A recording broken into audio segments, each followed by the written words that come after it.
Hey folks, this is Annette of AnnetteLeonard.com. Welcome back. I am pleased to have you join me for the next portion of my interview with Lise Snyderman. Was it at that point then that deciding to leave the world of work happened by necessity? Do you mean when did the art and creativity come in, or do you mean No, when did I leave the world of work? Yes, yeah, absolutely. I yeah. left in 2009. So right before my flare, I Mm, actually had to leave work. I see. Uh, I see. but once I left, I also was struck with a other kind of transformation, more of a spiritual question of who am I? What's my identity? Yeah, And as many of us do, right? yeah. So, how was I still going to affect change if I was no longer working in a field? So, I was an environmental scientist and Mm-hmm. I helped create statewide policy for helping control pollution and problems related to all the development along the coast as an example. And I worked with lots of state agencies with whatever they were doing to also help ensure water quality was protected. So for me, I felt like I was affecting change. Now, right, I'm not doing that and I'm an artist. So I struggled with art being enough. And I really threw myself into creativity. So here's the irony. I'm talking about, this whole thing of when you're in acute stages and you don't create. But I also was in that place where all I could do was create, because that's where the stage went for me, from my body is starting to get better to now I need to nurture this part of me that needs to express. And who knows why that was happening. All I knew is there was a compulsion Mm. to get my music out, get my stories, get my art out. And that first is how it played out for me in thriving, was like, first it's persevering and getting through the darkness through creating.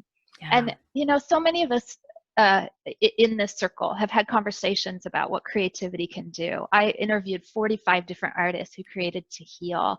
And so many of us said the same thing, which was, number one, that we don't feel like we're in our illness space when we're creating. It takes us out. Even it doesn't mean the illness goes away, but it does mean that we can focus on something other than the illness.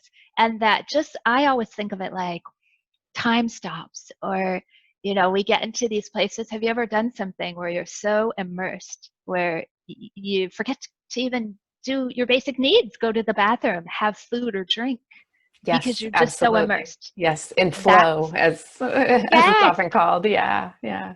exactly. And Yeah. that to me is what creating is, and has been, right? So that place of flow. Hmm. And it sounds like your relationship with creativity well predates your relationship with dermatomyositis, that you were a creative prior to having chronic illness.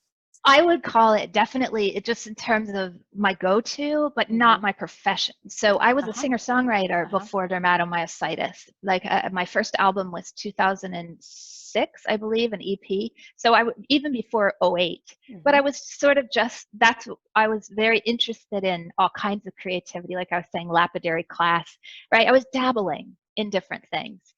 Whereas in 2006 on, that became the time when I was focusing on being an artist and a singer songwriter and really trying to develop and hone that craft. Hmm.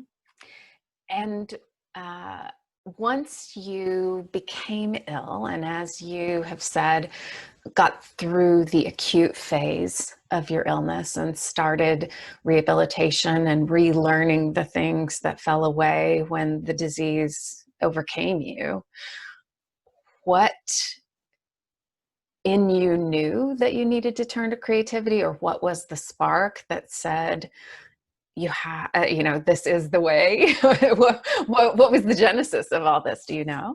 I I can't answer as a specific. I can Mhm. say there was one incident that was wild to me, which was I was seeing a craniosacral therapist. For those who may not know, somebody who kind of focuses on more holistic and a different alternative, way of being.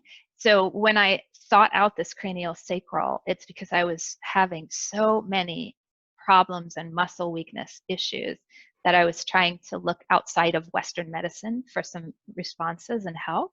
And this craniosacral therapist didn't even let me continue my thought. And my thought was, I'm putting so much emphasis on creating an art.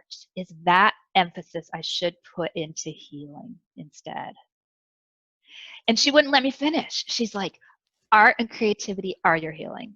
It is one and the same. But here, You are talking about the same thing.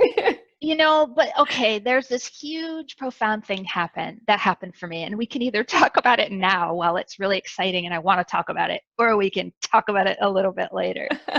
Jump right in. Okay, so this is the missing piece. If I were to kind of sum up surviving to thriving for me, it's this physical and mental transformations that happen when my body no longer could be doing what it was doing, like going from total independence to dependence at the hospital, right? To the thriving that I'm talking about. So then finding creativity and transcending illness through art and eventually through attitude, which we can talk about. But the missing piece was really this wellness and trying to understand that healing my body, this whole physical element, and trying to do things to improve my mobility and my stamina and my energy and all of these things that are my physical. That's where I was putting energy. I'm going to Western medicine. I'm getting treatments. I was doing infusions monthly. I'm doing all these things to help my physical body.